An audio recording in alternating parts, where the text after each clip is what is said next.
Olá, queridos, graça e paz a todos. Seguindo a nossa reflexão na carta de Tiago, neste quarto vídeo estaremos lendo no capítulo 1, os versículos de 9 a 11, que diz assim a palavra do Senhor.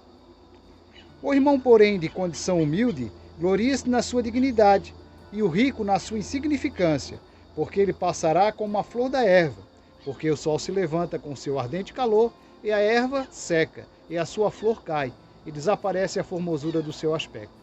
Assim também se murchará o rico em seus caminhos. Até aqui a palavra do Senhor. Nos vídeos anteriores, no capítulo 1, do versículo de 1 a 8, Tiago trata de fatos relacionados às provações. Agora, nesses versículos que lemos, Tiago nos exorta a não deixarmos a situação de pobreza ou de riqueza influenciar a nossa fé. Tiago começa fazendo um contraste entre o irmão de condição humilde com o rico. É necessário dizer que o dinheiro ou a falta dele pode ser um grande vilão para provar a nossa fé.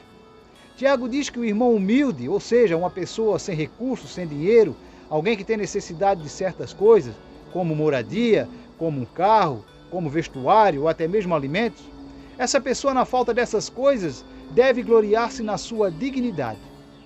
Uma pessoa humilde, mas honesta, é dessa pessoa que Tiago trata.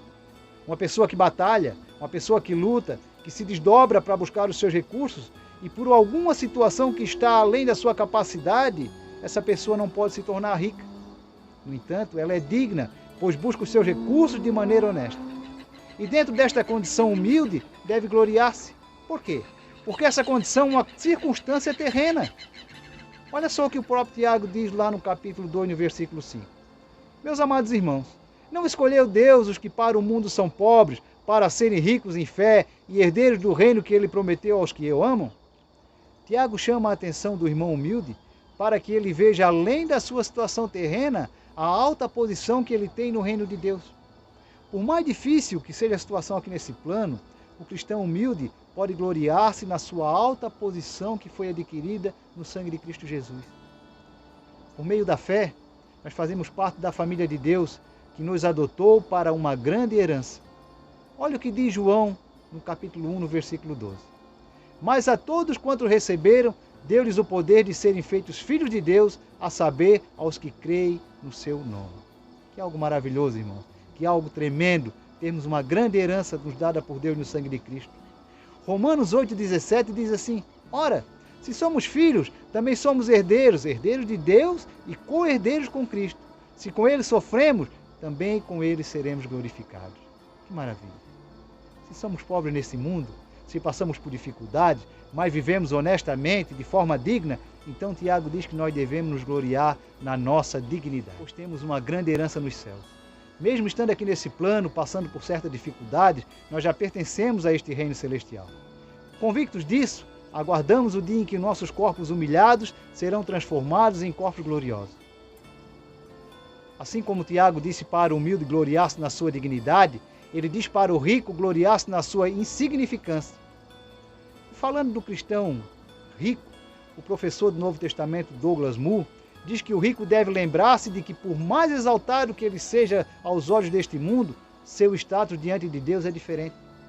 Por isso ele precisa, de forma consciente, entender que Deus não olhará para ele por causa da sua riqueza, pois isso é insignificante aos olhos do Senhor. Entendendo isso, ele precisa manter uma verdadeira posição espiritual a fim de experimentar as bênçãos decorrentes do Senhor. Contudo, é necessário dizer que a Bíblia não diz que a riqueza é um mal em si. Deus deu a Salomão sabedoria e riqueza, como diz lá em 1 Reis 3,13. Diz assim, também até o que não me pediste, eu te dou, tanto riquezas como glória, que não haja teu igual entre os reis por todos os teus dias. O problema está na maneira de como você adquire essa riqueza, de como você usa e qual lugar que ela ocupa no seu coração.